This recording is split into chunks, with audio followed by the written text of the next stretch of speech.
ರಾಜ್ಯ ಸರ್ಕಾರಕ್ಕೆ ಇನ್ಫೋಸಿಸ್ನಿಂದ ಮಕ್ ಮೇಲೆ ಟೋಪಿ ಹಾಕಿದ್ರ ಉದ್ಯೋಗ ಸೃಷ್ಟಿ ಹೆಸರಲ್ಲಿ ವಂಚಿಸಿದ್ಯಾ ಇನ್ಫೋಸಿಸ್ ಅನ್ನುವಂಥ ಪ್ರಶ್ನೆ ಮೂಡ್ತಾ ಇದೆ. ರಾಜ್ಯ ಸರ್ಕಾರಕ್ಕೆ ಇನ್ಫೋಸಿಸ್ನಿಂದ ಮಕ್ ಮೇಲೆ ಟೋಪಿ, ಉದ್ಯೋಗ ಸೃಷ್ಟಿ ಹೆಸರಲ್ಲಿ ವಂಚಿಸಿದ್ಯಾ ಇನ್ಫೋಸಿಸ್ ಸಂಸ್ಥೆ, ಕಡಿಮೆ ಹಣಕ್ಕೆ ಸರ್ಕಾರಿ ಜಮೀನು ಭೂಮಿ ಪಡೆದು ಸೇಲ್ ಮಾಡಿದ್ದಾರೆ. ಉದ್ಯಮಕ್ಕೆ ಸರ್ಕಾರಿ ಜಮೀನು ಪಡೆದು ಖಾಸಗಿಗೆ ಸೇಲ್, ಖಾಸಗಿ ರಿಯಲ್ ಎಸ್ಟೇಟ್ ಸಂಸ್ಥೆಗೆ ಜಮೀನು ಮಾರಾಟ. ಇನ್ಫೋಸಿಸ್ ಸಂಸ್ಥೆ ವಿರುದ್ಧ ಗಂಭೀರ ಆರೋಪ ಕೇಳಿ ಬರ್ತಾ ಇದೆ. ಸಾಮಾಜಿಕ ಜಾಲತಾಣದಲ್ಲಿ ಇನ್ಫೋಸಿಸ್ ವಿರುದ್ಧ ಕಿಡಿಯನ್ನ ಕಾರಲಾಗ್ತಾ ಇದೆ. ಆನೇಕಲ್ ತಾಲೂಕಿನ ಕೆಐಎಡಿಬಿಯಿಂದ ಮಂಜೂರು ಆಗಿರುವಂತದ್ದು. ಹಲವು ವರ್ಷಗಳ ಹಿಂದೆಯೇ ಇನ್ಫೋಸಿಸ್ಗೆ ಜಮೀನು ಮಂಜೂರಾಗಿತ್ತು. 53.5 ಎಕರೆ ಭೂಮಿ ರಿಯಲ್ ಎಸ್ಟೇಟ್ ಸಂಸ್ಥೆಗೆ ಮಾರಾಟವನ್ನ ಮಾಡಲಾಗಿದೆ. 250 ಕೋಟಿ ರೂಪಾಯಿಗೆ ಮಾರಾಟ ಮಾಡಿದ್ದಾರೆಂದು ಆರೋಪ ಕೇಳಿ ಬರ್ತಾ ಇರುವಂತದ್ದು. ರಾಜ್ಯ ಸರ್ಕಾರಕ್ಕೆ ಇನ್ಫೋಸಿಸ್ನಿಂದ ಮಕ್ ಮೇಲೆ ಟೋಪಿ ಹಾಕಿದಂತಾಗಿದೆ. ಒಂದು ರೀತಿಯಲ್ಲಿ ಉದ್ಯೋಗ ಸೃಷ್ಟಿ ಹೆಸರಲ್ಲಿ ಇನ್ಫೋಸಿಸ್ ವಂಚಿಸಿದ್ಯಾ ಸರ್ಕಾರಕ್ಕೆ, ಕಡಿಮೆ ಹಣಕ್ಕೆ ಸರ್ಕಾರಿ ಜಮೀನು ಪಡೆದು ಸೇಲ್ ಮಾಡಿದ್ದಾರೆ ಅನ್ನುವಂಥ ಆರೋಪ ಕೇಳಿ ಬರ್ತಾ ಇದೆ. ಉದ್ಯಮಕ್ಕೆ ಸರ್ಕಾರಿ ಜಮೀನು ಪಡೆದು ಖಾಸಗಿಗೆ ಸೇಲ್ ಆಗಿದೆ. ಸರ್ಕಾರಕ್ಕೆ ಮಣ್ಣೆರಚುವಂತಹ ಕೆಲಸ ಮಾಡಿದಾರ. ಸಾಮಾಜಿಕ ಜಾಲತಾಣದಲ್ಲಿ ಇನ್ಫೋಸಿಸ್ ವಿರುದ್ಧ ಕಿಡಿಯನ್ನ ಕಾರ್ತಾ ಇದ್ದಾರೆ ಜನರು. ಆನೇಕಲ್ ತಾಲೂಕಿನ ಕೆಐಎಡಿಬಿಯಿಂದ ಮಂಜೂರು ಆಗಿತ್ತು ಭೂಮಿ. ಹಲವು ವರ್ಷಗಳ ಹಿಂದೆಯೇ ಇನ್ಫೋಸಿಸ್ಗೆ ಜಮೀನನ್ನ ಮಾರಾಟ ಮಾಡಲಾಗಿತ್ತು ಸರ್ಕಾರದಿಂದ. 53.5 ಎಕರೆ ಭೂಮಿ ರಿಯಲ್ ಎಸ್ಟೇಟ್ ಸಂಸ್ಥೆಗೆ ಮಾರಾಟವನ್ನ ಮಾಡಲಾಗಿತ್ತು. 250 ಕೋಟಿ ರೂಪಾಯಿಗೆ ಮಾರಾಟ ಮಾಡಿದ್ದಾರೆಂದು ಆರೋಪ ಅಲ್ಲಿ ಕೇಳಿ ಬರ್ತಾ ಇರುವಂತದ್ದು. ಸರ್ಕಾರಕ್ಕೆ ಏನಾದ್ರೂ ಮಣ್ಣೆರಚುವಂತಹ ಕೆಲಸ ಮಾಡಿತಾ ಇನ್ಫೋಸಿಸ್ ಅನ್ನುವಂತಹ ಪ್ರಶ್ನೆ ಮೂಡ್ತಾ ಇದೆ. ರಾಜ್ಯ ಸರ್ಕಾರಕ್ಕೆ ಇನ್ಫೋಸಿಸ್ನಿಂದ ಮಹಾ ವಂಚನೆ ಆಗಿದೆಯಾ? ಉದ್ಯಮಕ್ಕೆ ಸರ್ಕಾರಿ ಜಮೀನು ಪಡೆದು ಖಾಸಗಿಗೆ ಸೇಲ್ ಮಾಡಿದ್ದಾರೆ. ಖಾಸಗಿ ರಿಯಲ್ ಎಸ್ಟೇಟ್ ಇನ್ಫೋಸಿಸ್ನಿಂದ ಮಕ್ ಮೇಲೆ ಟೋಪಿ ಹಾಕುವಂತ ಕೆಲಸ ಆಗಿದೆಯಾ ಸರ್ಕಾರಕ್ಕೆ ಅನ್ನುವಂತ ಪ್ರಶ್ನೆ ಮೂಡ್ತಾ ಇದೆ. ಇಲ್ಲಿ ಉದ್ಯೋಗ ಸೃಷ್ಟಿ ಹೆಸರಲ್ಲಿ ವಂಚಿಸಿದ್ರ ಇನ್ಫೋಸಿಸ್ ಸಂಸ್ಥೆ. ಯಾಕಂದ್ರೆ ಕಡಿಮೆ ಹಣಕ್ಕೆ ಸರ್ಕಾರದಿಂದ ಜಮೀನನ್ನ ಪಡೆದುಕೊಳ್ತಾರೆ, ಅನಂತರ ಅದನ್ನ ಒಂದು ಖಾಸಗಿ ಸಂಸ್ಥೆಗೆ ಮಾರಾಟವನ್ನ ಮಾಡ್ತಾರೆ. ಉದ್ಯಮಕ್ಕೆ ಸರ್ಕಾರಿ ಜಮೀನನ್ನ ಪಡೆದುಕೊಂಡು ಅದನ್ನ ಖಾಸಗಿಗೆ ಸೇಲನ್ನ ಮಾಡ್ತಾರೆ. ಒಟ್ಟಾರೆಯಾಗಿ 53.5 ಎಕರೆ ಭೂಮಿಯನ್ನ ಖಾಸಗಿಗೆ ಸೇಲ್ ಮಾಡೋಕೆ ಮುಂದಾಗಿರುವಂತದ್ದು ಇನ್ಫೋಸಿಸ್ ಸಂಸ್ಥೆ ವಿರುದ್ಧ ಇದೀಗ ಗಂಭೀರ ಆರೋಪ ಕೇಳಿ ಬರ್ತಾ ಇದೆ. 250 ಕೋಟಿ ರೂಪಾಯಿಗೆ ಸೇಲ್ ಮಾಡಲಾಗಿದೆ ಅನ್ನುವಂತ ಆರೋಪ ಕೇಳಿ ಬರ್ತಾ ಇದೆ. ಇದರ ಕುರಿತಾಗಿ ಸಾಮಾಜಿಕ ಜಾಲತಾಣದಲ್ಲಿ ಕಿಡಿಯನ್ನ ಕಾರ್ತಾ ಇದ್ದಾರೆ ಜನರು. ಕೆಐಎಡಿಬಿಯಿಂದ ಮಂಜೂರು ಆಗಿರುವಂತಹ ಭೂಮಿಯನ್ನ ಪಡೆದುಕೊಂಡು ಸರ್ಕಾರದಿಂದ ಕಡಿಮೆ ದುಡ್ಡಿಗೆ ಪಡೆದುಕೊಂಡು ಅದನ್ನ ಒಂದು ಖಾಸಗಿಗೆ 250 ಕೋಟಿಗೂ ಅಧಿಕವಾಗಿ ಮಾರಾಟವನ್ನ ಮಾಡಲಾಗಿದೆ ಅನ್ನುವಂಥ ಆರೋಪ ಇಲ್ಲಿ ಕೇಳಿ ಬರ್ತಾ ಇರುವಂತದ್ದು.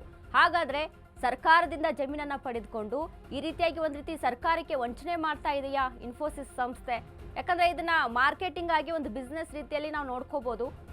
ಹಾಗೆ ಇದನ್ನ ಗಮನಿಸಿ ನಾವು ನೋಡಿದಾಗ ಸರ್ಕಾರದಿಂದ ಕಡಿಮೆ ಒಂದು ದುಡ್ಡಿಗೆ ಪಡೆದುಕೊಂಡು ಅದನ್ನ ತಮ್ಮ ಸಂಸ್ಥೆಗೆ ಬಳಕೆ ಮಾಡ್ತೀವಿ ಅಂತ ಹೇಳಿ ಕಡಿಮೆ ದುಡ್ಡಿಗೆ ಪಡೆದುಕೊಳ್ತಾರೆ. ಅನಂತರ ಅದೇ ಒಂದು ಭೂಮಿಯನ್ನ ಖಾಸಗಿಗೆ ಹೆಚ್ಚಿನ ಅಮೌಂಟ್ಗೆ ಒಂದು ಸೇಲ್ ಮಾಡುವಂತ ಕೆಲಸವನ್ನ ಮಾಡ್ತಾ ಇದೆ ಇನ್ಫೋಸಿಸ್. ಹಾಗಾದ್ರೆ ಸರ್ಕಾರಕ್ಕೆ ಒಂದು ರೀತಿಯಾಗಿ ಕಣ್ಣಿಗೆ ಮಣ್ಣೆರಚುವಂತ ಕೆಲಸವನ್ನ ಮಾಡ್ತಿದೆ. ಇನ್ಫೋಸಿಸ್ ಮೇಲೆ ಕಿಡಿ, ಉದ್ಯಮಿಗಳ ವಿರುದ್ಧ ಆಕ್ರೋಶ ಕೇಳಿ ಬರ್ತಾ ಇದೆ. ಮೋಹನ್ ದಾಸ್ ಪೈ ಮಂಜುಂದಾರ್ ಬೆಂಗಳೂರಿನ ಸಮಸ್ಯೆ ಕುರಿತಂತೆ ರಾಜ್ಯ ಸರ್ಕಾರಕ್ಕೆ ತರಾಟೆಯನ್ನ ತೆಗೆದುಕೊಂಡು ಇನ್ಫೋಸಿಸ್ ಭೂ ಅಕ್ರಮದ ಬಗ್ಗೆ ಏಕೆ ಮಾತನಾಡ್ತಿಲ್ಲ? ಭೂಮಿ ಮಾರಾಟದ ಕುರಿತಂತೆ ಪ್ರತಿಕ್ರಿಯೆ ನೀಡದೆ ಮೌನ ಏನಕ್ಕೆ? ಕೈ ಸಂಸದ ಕಾರ್ತಿ ಚಿದಂಬರ್ ಸೇರಿ ಹಲವರು ಆಕ್ರೋಶವನ್ನ ವ್ಯಕ್ತಪಡಿಸ್ತಾ ಇದ್ದಾರೆ. ಕೈಗಾರಿಕೆ ಉದ್ದೇಶಕ್ಕೆ ರಿಯಾಯಿತಿ ದರದಲ್ಲಿ ಭೂಮಿಯನ್ನ ಖರೀದಿ ಮಾಡಿ ಉದ್ಯಮ ಸ್ಥಾಪಿಸದೆ ಖಾಸಗಿಗೆ ಮಾರಾಟವನ್ನ ಮಾಡುವಂತಿಲ್ಲ.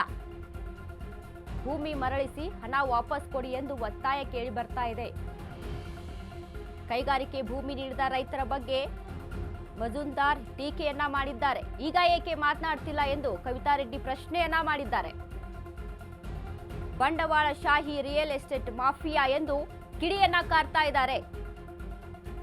ಹಲವು ವರ್ಷಗಳ ಹಿಂದೆಯೇ ಸೈಟ್ ಅನ್ನ ತೆಗೆದುಕೊಳ್ಳಲಾಗುತ್ತೆ, ಆದರೆ ಅದನ್ನ ಹೆಚ್ಚಿನ ದುಡ್ಡಿಗೆ ಖಾಸಗಿಗೆ ಮಾರಾಟವನ್ನ ಮಾಡಲಾಗಿದೆ.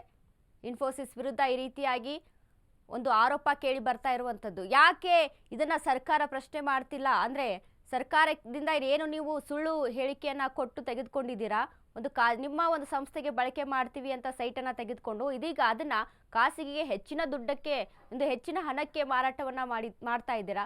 ಹೀಗಾಗಿ ಇದನ್ನ ಸರ್ಕಾರಕ್ಕೆ ವಾಪಸ್ ಕೊಡಬೇಕು, ಭೂಮಿಯನ್ನ ಮರಳಿಸಿ ಸರ್ಕಾರಕ್ಕೆ ಹಣವನ್ನ ಕೂಡ ಅಲ್ಲಿ ವಾಪಸ್ ಕೊಡಿ ಅನ್ನುವಂಥ ಒಂದು ಕೇಳಿ ಬರ್ತಾ ಇದೆ ಆರೋಪ. ಇನ್ನು ಅದ್ರ ಜೊತೆಗೆ 53.5 ಎಕರೆ ಭೂಮಿಯ ರಿಯಲ್ ಎಸ್ಟೇಟ್ ಅನ್ನ ಸಂಸ್ಥೆಗೆ ಮಾರಾಟವನ್ನ ಮಾಡಲಾಗುತ್ತೆ.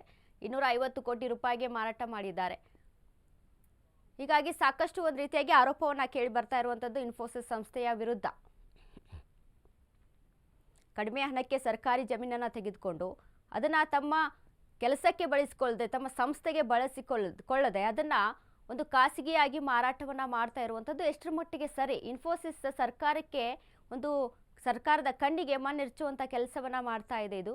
ಹಾಗಾಗಿ ಅದನ್ನ ಮರಳಿಸಿ ಭೂಮಿಯನ್ನ, ಯಾಕೆ ಇದನ್ನ ಸರ್ಕಾರ ಕೂಡ ಪ್ರಶ್ನೆ ಮಾಡ್ತಿಲ್ಲ? ಸರ್ಕಾರ ಕೂಡ ಇದನ್ನ ಪ್ರಶ್ನೆ ಮಾಡಬೇಕು.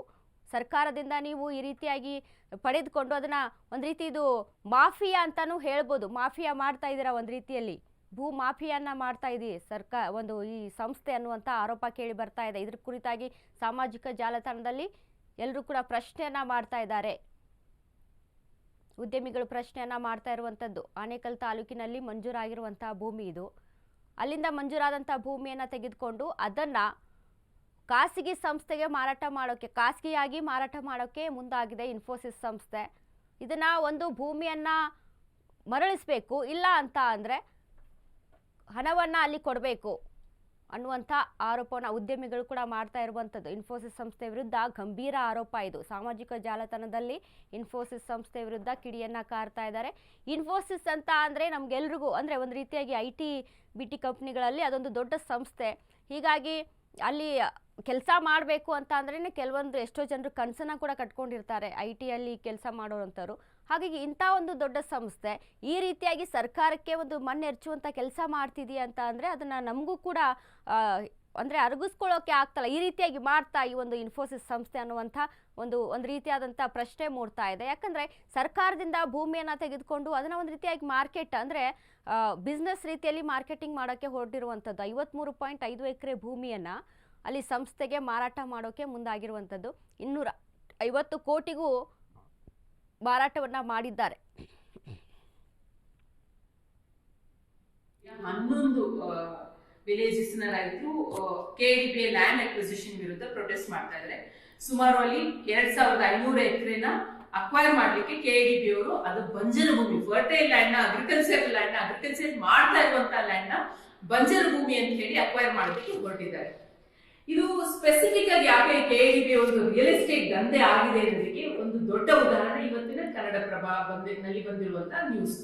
ಇನ್ಫೋಸಿಸ್ ಅವರಿಗೆ ಬಹಳ ವರ್ಷಗಳ ಹಿಂದೆ KDPA ಅವರು ಆನೇಕಲ್ ಭಾಗದಲ್ಲಿ, ಅದು ನಮ್ಮ ಆನೇಕಲ್ ಭಾಗದಲ್ಲೇ ಸುಮಾರು 52 ಎಕರೆ ಆಗುವಷ್ಟು ಜಾಗನ ಕೊಟ್ಟಿದ್ದಾರೆ. ಇಂಡಸ್ಟ್ರಿ ಸೆಟಪ್ ಮಾಡೋದಕ್ಕೆ, ಇಂಡಸ್ಟ್ರಿಯಿಂದ ಜಾಬ್ ಬರುತ್ತೆ, ಇನ್ಫ್ರಾಸ್ಟ್ರಕ್ಚರ್ ಸೆಟಪ್ ಆಗುತ್ತೆ, ಮತ್ತೆ ಅಡಿಷನಲ್ ಇಂಡೈರೆಕ್ಟ್ ಜಾಬ್ಸ್ ಕ್ರಿಯೇಟ್ ಆಗುತ್ತೆ, ಮತ್ತೆ ನಮ್ಮ ರಾಜ್ಯಕ್ಕೆ ಒಂದು GDPಗೆ ಅನುಕೂಲ ಆಗುತ್ತೆ ಅಂತ ಹೇಳಿ ಕೊಟ್ಟಂತಹ ಲ್ಯಾಂಡ್ ಅವ್ರು ಏನೂ ಮಾಡಿಲ್ಲ. ಕೊನೆಗೆ ಅನೇಕ ವರ್ಷಗಳ ನಂತರ ಇವತ್ತು ಒಂದು ರಿಯಲ್ ಎಸ್ಟೇಟ್ ಕಂಪನಿ ಜೊತೆ 250 ಕೋಟಿಗೆ ಒಪ್ಪಂದ ಮಾಡ್ಕೊಂಡಿದ್ದಾರೆ. ಅಂದ್ರೆ KDPA ಅವರು ಒಂದು ಲೋ ರೇಟ್ ನಲ್ಲಿ ರೈತರ ಹತ್ರ ಖರೀದಿ ಮಾಡಿದಂತ, ಫೋರ್ಸ್ಫುಲಿ ಖರೀದಿ ಮಾಡಿದಂತಹ ಲ್ಯಾಂಡ್ ಅದನ್ನ ಇನ್ಫೋಸಿಸ್ ಅವ್ರಿಗೆ ಅದೇ ಒಂದು ಚೀಪ್ ರೇಟ್ ನಲ್ಲೇ ಕೊಟ್ಟಿದ್ದಾರೆ. ಇವತ್ತು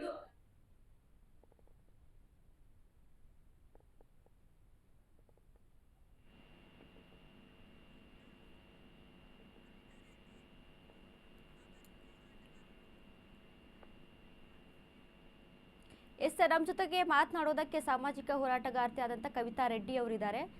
ಮೇಡಮ್ ನಮಸ್ತೆ. ನಮಸ್ತೆ.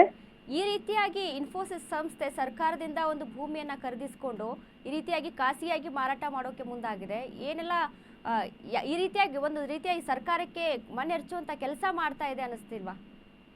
ಅಲ್ಲ, ಬರೀ ಸರ್ಕಾರಕ್ಕೆ ಇಲ್ಲ, ಇದು ಈ ರಾಜ್ಯದ ಜನರಿಗೆ, ಎಸ್ಪೆಷಲಿ ಮಕ್ಕಳಿಗೆ ಮಾಡ್ತಾ ಇರುವಂತ ಅನ್ಯಾಯ. KDB ಅವರು ಈ ಒಂದು ಜಮೀನ್ ಏನಿದೆ ಆನೇಕಲ್ ಭಾಗದ ಜಮೀನನ್ನು ಬಹಳ ಲೋ ರೇಟ್ ನಲ್ಲಿ ಅದನ್ನ ಅಕ್ವೈರ್ ಮಾಡ್ಕೊಂಡಿದ್ದಾರೆ. ಬಹಳ ವರ್ಷಗಳ ಹಿಂದೆ ಅಕ್ವೈರ್ ಮಾಡ್ಕೊಂಡಿದ್ದಾರೆ. ಏನಂತ ಅಕ್ವೈರ್ ಮಾಡ್ಕೊಂಡ್ರು, ನಿಮ್ಮ ಮಕ್ಕಳಿಗೆ ಇಲ್ಲಿ ಅನುಕೂಲ ಆಗುತ್ತೆ, ಇಂಡಸ್ಟ್ರಿ ಬಂದ್ರೆ ಜಾಬ್ ಸಿಗುತ್ತೆ, ಇಲ್ಲಿ ಇನ್ಫ್ರಾಸ್ಟ್ರಕ್ಚರ್ ಡೆವಲಪ್ ಆಗುತ್ತೆ ಅನ್ನೋ ರೀತಿಯಲ್ಲಿ ಇದನ್ನ ಅಕ್ವೈರ್ ಮಾಡ್ಕೊಂಡಿದ್ದು. ಅಕ್ವೈರ್ ಮಾಡಿದ್ಮೇಲೆ ಒಂದು ಟೈಮ್ ಲೈನ್ ಇತ್ತು, ಇಷ್ಟು ವರ್ಷದಲ್ಲಿ ನೀವು ಇದನ್ನ ಇಂಡಸ್ಟ್ರಿ ಸೆಟಪ್ ಮಾಡಿ, ಇನ್ವೆಸ್ಟ್ಮೆಂಟ್ ಮಾಡಿ, ಇಷ್ಟು ಇಂಡಸ್ಟ್ರಿ ಸೆಟಪ್ ಮಾಡಿ ನೀವು ಜಾಬ್ಸ್ ಕ್ರಿಯೇಟ್ ಮಾಡ್ಬೇಕು ಅಂತ ಹೇಳ್ಬಿಟ್ಟು ಅದು ಯಾವುದನ್ನು ಸಹ ಮಾಡಿಲ್ಲ. ಸೊ ಇದು ಬರೀ ಒಂದು ಇದು ರಿಯಲ್ ಎಸ್ಟೇಟ್ ದಂಧೆಯನ್ನ ಒಂದು ದೊಡ್ಡ ಮಟ್ಟದಲ್ಲಿ ಒಂದು ದೊಡ್ಡ ಸ್ಕ್ಯಾಮ್ ಇದು. KDB ಲ್ಯಾಂಡ್ಸ್ ನಾವು ಬಹಳಷ್ಟು ಹೋರಾಟ ಮಾಡ್ತಾ ಇದ್ದೀವಿ, ಒಂದು ವೈಟ್ ಪೇಪರ್ ತಗೊಂಡ್ ಬನ್ನಿ ಅಂತ ಹೇಳ್ತಾ ಇದೀವಿ KDBಗೆ. ಇದು ಬರೀ ಇನ್ಫೋಸಿಸ್ ಅಲ್ಲ, ಬೇರೆ ಕಂಪನಿಗಳು ಇದೇ ತರನೇ ಮಾಡೋದಕ್ಕೆ ಬಹಳಷ್ಟು ಅವಕಾಶಗಳಿದೆ. ಇವತ್ತು ಇನ್ಫೋಸಿಸ್ ದೊಡ್ಡ ಮಟ್ಟದಲ್ಲಿ ಹೊರಗಡೆ ಬಂದಿರಬಹುದು, ಬಟ್ ಅವರು ಆಸ್ ಎ ಏನು ನಾರಾಯಣ ಮೂರ್ತಿ ಅವರು, ಸುಧಾಮೂರ್ತಿ ಅವರು ಏನ್ ಹೇಳ್ತಾರೆ, ನಾವು ತುಂಬಾ ಒಳ್ಳೆಯವರು ಅದು ಇದು ಅಂತ ಹೇಳ್ಬಿಟ್ಟು ಅವರ ಒಂದು ಕಂಪನಿನ ಈ ತರ ಮಾಡ್ತಾ ಇದೆ ಅಂದ್ರೆ ಬೇರೆಯವರ ಪರಿಸ್ಥಿತಿ ಏನಿರ್ಬೇಕು? ಒಂದು 250 crores ಮಾರ್ತಾ ಇದಾರೆ ಅಂದ್ರೆ, ಬಿಲೀವ್ ಇಟ್ ಆರ್ ನಾಟ್, ಆ 52 acres ಏನು ಅಕ್ವೈರ್ ಮಾಡ್ಕೊಂಡಿದೆ KDB, it will not be more than 2-3 crores compensation ಕೊಟ್ಟಿರೋದು ರೈತರಿಗೆ. ಬಿಕಾಸ್ ಹಳೆ ಹಿಂದೆ ಅಕ್ವೈರ್ ಮಾಡ್ಕೊಂಡಂತ ಲ್ಯಾಂಡ್ ಒಂದು 3-4 ಎಕರೆ 3 ಲಕ್ಷ 4 ಲಕ್ಷ ಪರ್ ಎಕರ್ ಕೊಟ್ಟು ತಗೊಂಡಿರ್ತಾರೆ. ಅದನ್ನ KDB ಅವರು ಇವ್ರಿಗೆ ಲೋ ರೇಟ್ ನಲ್ಲೇ ಕೊಟ್ಟಿರ್ತಾರೆ. ಇವತ್ತು ಅದನ್ನ ಎಷ್ಟು ದೊಡ್ಡ ಮಟ್ಟದಲ್ಲಿ ಅವರು ಓಪನ್ ಆಗಿ ಇದನ್ನ ಮಾರ್ಕೊಂತಾ ಇದಾರೆ ಅಂದ್ರೆ ಎಷ್ಟು ಧೈರ್ಯ ಇರ್ಬೇಕು, ಮತ್ತೆ ಯಾವ ತರ ಬಂಡ್ರಿ ಇರ್ಬೇಕು ಇವರು. ಮಕ್ಕಳಿಗೆ ಅನ್ಯಾಯ ಮಾಡ್ತಾ ಇದಾರೆ. ಯಾರು ಇವತ್ತು ಜಾಬ್ಸ್ ಇಲ್ಲ ಅಂತ ಹೇಳ್ಬಿಟ್ಟು ಆ ಭಾಗದ ಮಕ್ಕಳು ಎಲ್ಲೆಲ್ಲೋ ಓಡಾಡ್ತಾ ಇದಾರೆ, ಅವ್ರಿಗೆ ಅನುಕೂಲ ಆಗ್ಲಿಕ್ಕೆ ಅಂತ ತಾನೇ ನೀವು ಅಕ್ವೈರ್ ಮಾಡ್ಕೊಂಡಿದ್ ಲ್ಯಾಂಡ್.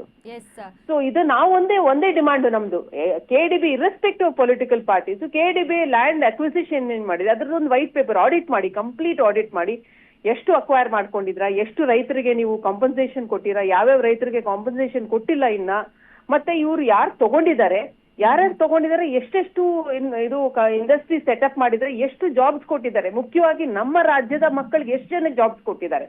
ಇದು ಆಡಿಟ್ ಮಾಡ್ಲಿಲ್ಲ ಅಂದ್ರೆ ಇದು ಇನ್ನ continue become real estate mafia only. Yes, ಈಗ ಇನ್ಫೋಸಿಸ್ ಸಂಸ್ಥೆ ಹೇಳ್ತಾ ಇರುತ್ತೆ ಅಂದ್ರೆ ಅಲ್ಲಿ ಕೆಲಸ ಮಾಡಬೇಕು ಅಂತಾನೆ ಎಷ್ಟೋ ಜನರು ಒಂದ್ ರೀತಿಯಾಗಿ ಕನ್ಸನ್ನ ಕಟ್ಕೊಂಡಿರ್ತಾರೆ, ಅಂತವ್ರಿಗೆ ಕೂಡ ಇದು ಅನ್ಯಾಯ ಆದಂಗೆ ಅನಿಸ್ತಾ ಇಲ್ವಾ ಮೇಡಮ್?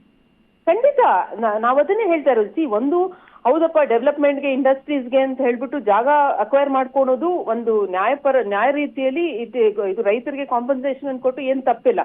ಅದಕ್ಕೆ 2015 ನಲ್ಲಿ 14-15 ನಲ್ಲಿ ಒಂದು ಲ್ಯಾಂಡ್ ಅಕ್ವಿಸಿಷನ್ ಬಿಲ್ ರೈತರ ಪರವಾಗಿರುವಂತ ಒಂದು ಬಿಲ್ ಬಂತು. ಸೊ ನೀವು ಅಕ್ವೈರ್ ಮಾಡ್ಕೊಂಡ್ಬಿಟ್ಟು ಏನೂ ಮಾಡಿಲ್ಲ, ಇಷ್ಟು ವರ್ಷಗಳ ಕಾಲ ಏನೂ ಮಾಡಿಲ್ಲ, ಇವತ್ತು ನೀವು ಅದನ್ನ ಮಾರ್ಕೊಂತಾ ಇದೀರಾ ಅಂದ್ರೆ ಯಾರ